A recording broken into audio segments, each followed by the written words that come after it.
Наш эфир начнет брифинг о топливном обеспечении в Якутии. Предлагаем послушать.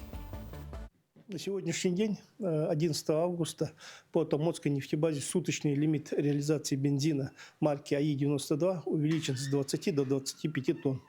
Автозаправочные станции, которые обеспечивают с Нижнебестяжской нефтебазы, суточный лимит отпуска дизельного топлива на заправочных станциях отменяется. При этом сохраняется ограничение по объему одной заправки от 50 до 200 тонн в бак автотранспортного средства. Отпуск в тары и канистры запрещено. Данная норма действует в целях равномерного распределения ресурса. Указанное решение действует с сегодняшнего дня. Далее в эфире новости в студии Дарья Короленкова. Здравствуйте. В начале коротко о темах к этому часу. Уровень воды в реках Якутии снижается. Вместе с тем в Верхоянском районе остается напряженная обстановка. В терапевтическом отделении Амгинской больницы открыли специализированную палату для ветеранов тыла и труда. Она носит имя отличника здравоохранения Якутии. В Чурапчинском улусе приступили к реализации новых туристических проектов. В рамках программы поддержки местных инициатив началось строительство экопарка «Илим».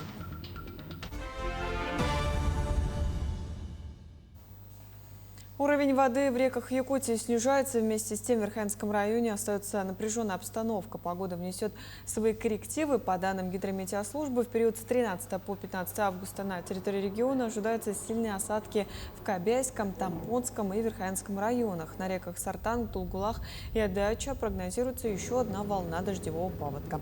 Есть риск выхода воды на пойменные участки. В зоне затопления могут оказаться сенокосные угодья. Однако при ухудшении гидрометеорологических обстановки мы не исключаем достижение уровня воды критических отметок. В свою очередь можно привести по затоплению пониженных участков местности в населенных пунктах, прилагающих к руслам реки Яна, Долгулах, Сартан, Батантай, Адыча. Также дополнительно хочу сказать, что сегодня вылетел самолет Ан-26 с гуманитарной помощью. Было направлено 5,5 тонн груза.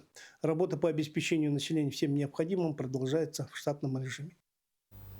Инспекторы ГИМС продолжают профилактические рейды и патрулирование водных объектов на всей территории Якутии. Проверки проходят на популярных водных маршрутах и в местах массового отдыха жителей. Основная задача таких мероприятий – предупредить происшествия в воде и напомнить гражданам о необходимости соблюдения правил безопасности. Особое внимание уделяется сразу нескольким ключевым аспектам. Инспекторы тщательно проверяют наличие и действительность судовых документов, а также укомплектованность плавсредств спасательными жилетами, аварийным и противопожарным инвентарем. Помимо технического состояния проверяется и состояние самого судоводителя. Выявление признаков алкогольного опьянения является одним из приоритетов рейдов.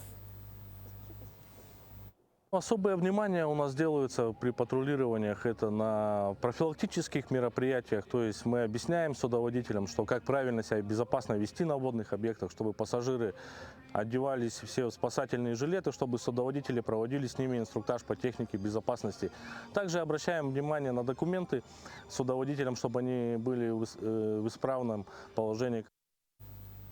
Якутия занимает лидирующие позиции в ДФО по реализации программы «Дальневосточный гектар». С 2016 года в республике подано более 60 тысяч заявок, из которых около половины уже одобрены, а 3000 участков оформлены в собственность или долгосрочную аренду. По итогам прошлого года Якутия стала лидером на Дальнем Востоке, обеспечив более 27% всех заявлений в округе. Внутри региона по выдаче земель лидирует Мегино-Кангаласский район, а в Хангаласском и Намском улусах значительно усовершенствованы механизмы предоставления участков. На осваиваемых землях активно строятся частные дома и создаются уникальные туристические объекты. По освоению территории у нас очень много реализовавших свои проекты, ну, то есть такие как музей Карася в Намском районе, Маттахаус в Горном районе, гостевые дома. Есть в Мирнинском районе школа английского языка, в Верхневилюйском стрелковый тир. Ну, вот такие интересные проекты реализуются в нашей республике. И в целом таких очень много. Но в целом, а также берут земельные участки под индивидуальное жилищное строительство. Ну, то есть порядка 7000 земельных участков было под индивидуальное жилищное строительство и сельскохозяйственное использование. Более 500 заявлений поступило в Якутскую городскую территориальную избирательную комиссию в рамках работы механизма «Мобильный избиратель». Он предназначен для граждан, которые планируют выезды за пределы города или региона в дни выборов. Мобильный избиратель позволяет проголосовать по месту нахождения в пункте для голосования в любой точке России. Сделать это можно через МФЦ, территориальную избирательную комиссию, или дистанционно через госуслуги. Прием заявлений завершится 14 сентября. Для тех, кто испытывает трудности подачи заявлений дистанционно, приглашаем к нам в пункт приема заявлений, который находится по адресу проспект Ленина, 15, в здании окружной администрации города Якутска на 1 этаже. Работаем без выходных. Напоминаем, что при себе нужно иметь паспорт гражданина Российской Федерации, либо документ его заменяющий. В терапевтическом отделении Амгинской больницы открыли специализированную палату для ветеранов тыла и труда. Она носит имя отличника здравоохранения Якутии Прасковьи Гавриловой, которая посвятила медицине 48 лет и заслужила глубокое уважение коллег и жителей района. Палата рассчитана на 2 пациентов и оснащена современными функциональными кроватями, необходимой бытовой техникой, телевизором, холодильником и мебелью. В торжественном открытии приняли участие представители администрации УЛУСа, медперсонал и родственники Парасковьи Ильиничны.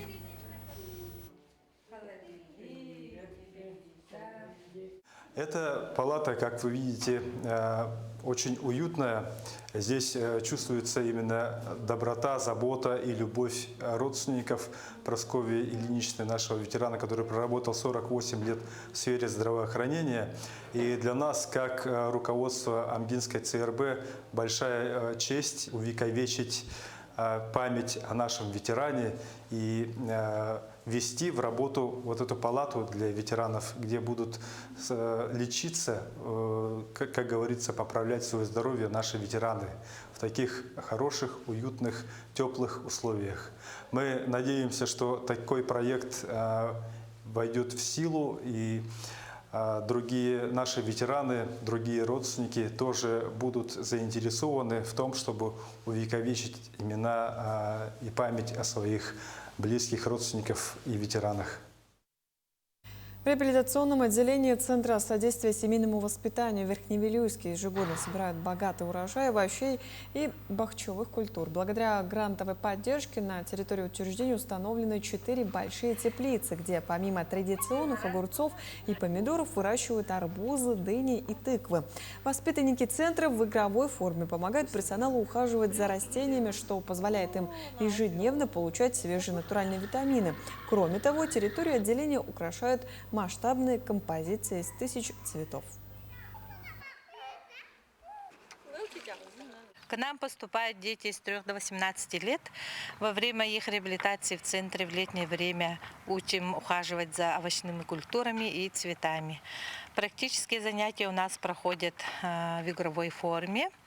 Воспитанникам нравится узнавать новые знания и навыки по уходу за растениями. Ко дню знаний семьи, нуждающиеся в праздничном букете, приходят и сами собирают букет в нашем саду. В Чурапчинском УЛУСе приступили к реализации новых туристических проектов. В рамках программы поддержки местных инициатив началось строительство экопарка «Илин», на создание инфраструктуры которого направлено 2 660 000 рублей. Параллельно с этим, благодаря муниципальной субсидии для предпринимателей, семья Ивановых открыла современный купольный дом площадью 36 квадратных метров. Новые объекты призваны создать комфортные условия для отдыха и повысить туристическую привлекательность района. Ежегодно через наш УЛУС проезжает очень много туристов в Амиконские и Тампонские УЛУСы. С целью популяризации туристического направления в Чурапчинском УЛУСе решили открыть базу отдыха с глэмпингом в живописном месте нашего УЛУСа. В дальнейшем планируем расширять и участвовать в грантовых конкурсах, чтобы заинтересовать туристов красивой природой, уникальной историей и культурой нашего УЛУСа. В Москве в Доме офицеров воздушно-космических сил состоялся флешмоб по исполнению якутского танца с узорами. Инициатором массового культурного перформанса стали участницы фольклорного ансамбля «Куяр». Подробнее в нашем следующем сюжете.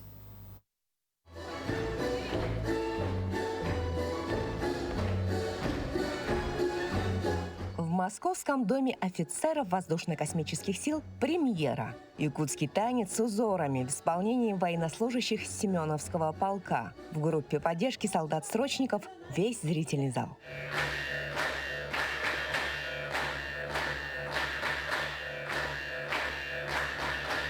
Певучую музыку традиционного хамуса, воспевающую солнечное якутское лето, многие зрители услышали впервые, причем в живом исполнении. И костюмы интересные, национальные, и музыка интересная, необычная. Поэтому достаточно для русского человека все это интересно послушать. Необычно? Очень необычно. А все необычное я люблю. Инициаторами флешмоба для военных и их семей стали участницы фольклорной группы «Куяр». Наши землячки, представившие Якутию на сцене Дома офицеров, артисты непрофессиональные, но любят якутскую культуру и народное искусство не менее преданно. В Москве живу уже давно, достаточно давно. По профессии, получается, я бьюти-мастер. Я пришла обучаться на хамусе к Александре. Вот. Времени у меня много, я пенсионерка, в Москве живу с 18-го года, поэтому вот. Пенсионерка. Вот такие бывают. Такие пенсионеры тоже бывают, да. В создании этого ансамбля приняли участие вот несколько, значит, ну, кроме вот посредства, еще вот несколько моих друзей. Это, во-первых, Лидия Будущего, дизайнер, сама композиция, и вот как вот играть в ансамбле, вот это уже проконсультировалась у Георгия Шагалхан, известного хамусиста, да. Друзей из Якутии пригласили в качестве специальных гостей вечера дружбы, посвященного двум важным датам – Дню окончанию Ленинградской битвы и Международного дня коренных народов мира.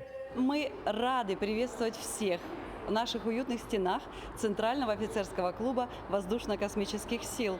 И наш начальник нашего Центрального офицерского клуба Владимир Сергеевич Лужбин всегда находит каких-то хороших артистов, которых он хочет показать нашим постоянным зрителям. И именно таким коллективом является сегодня коллектив из Якутии.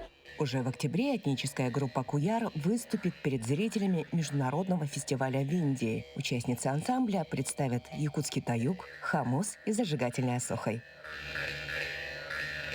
Туяра Константинова, Виктор Олесов, Москва. К этому часу это все актуальные новости. До встречи в эфире.